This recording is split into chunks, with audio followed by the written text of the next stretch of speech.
Tiring business, isn't it? All this traveling and adventuring. Why don't we take a little break, hmm? Allow ourselves a few moments of rest? Gives me a chance to talk to you about something, well, rather important.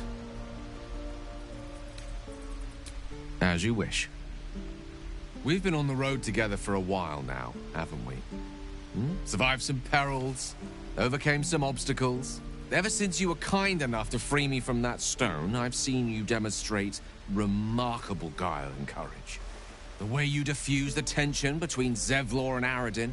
The way you got that boy out of a harpy's clutches. In short, I've grown to trust you. I was being quite sincere, I assure you. The reason I make a point of saying this is that I've grown confident enough to tell you something I've yet to tell another living soul, except for my cat. You see, I have this condition.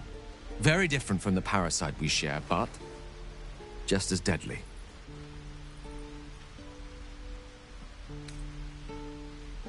No, nothing like that.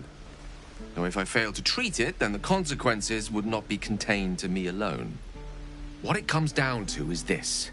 Every so often, I need to get my hands on a powerful magical item and absorb the weave inside.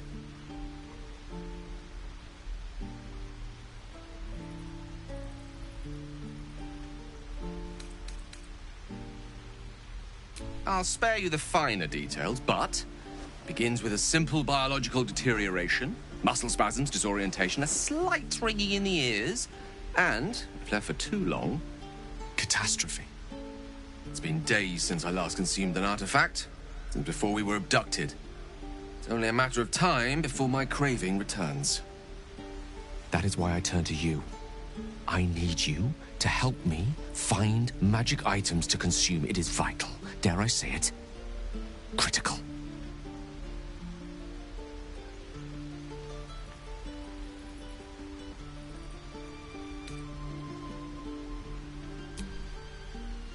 A fair point.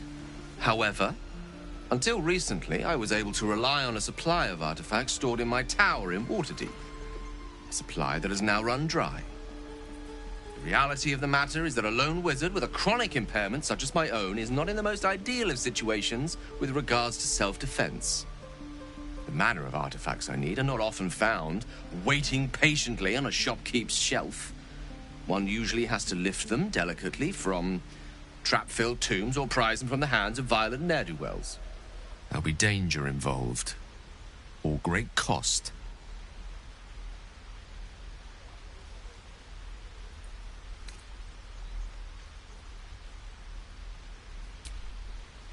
Valid question. If not out of the simple goodness of your heart, then perhaps your own self-interest might be sufficient motivation.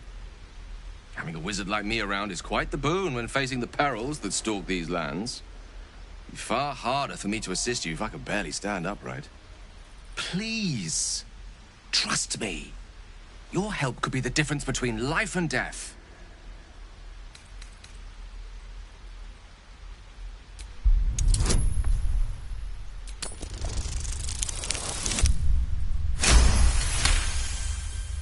You become one with Gale's mind, and you can feel something sinister oppressing you. It's inside of you, a mighty darkness radiating from your chest. You could try to push further, but your hold over Gale feels brittle. It won't be easy delving deeper without him noticing.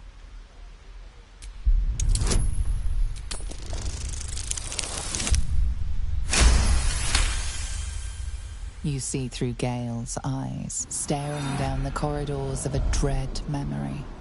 A book, bound, and suddenly opened.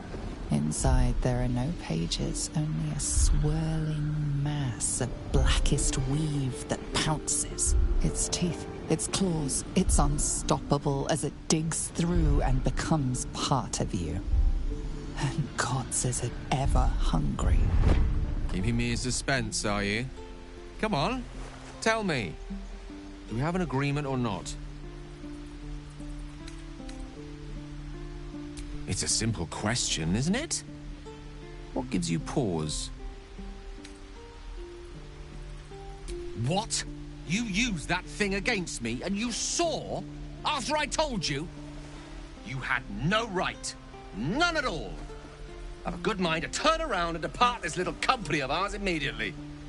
I'd rather be alone than spend another moment in the presence of someone inclined to such unjustified invasions of privacy.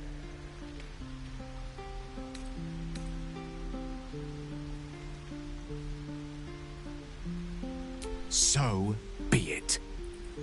This is where we part ways.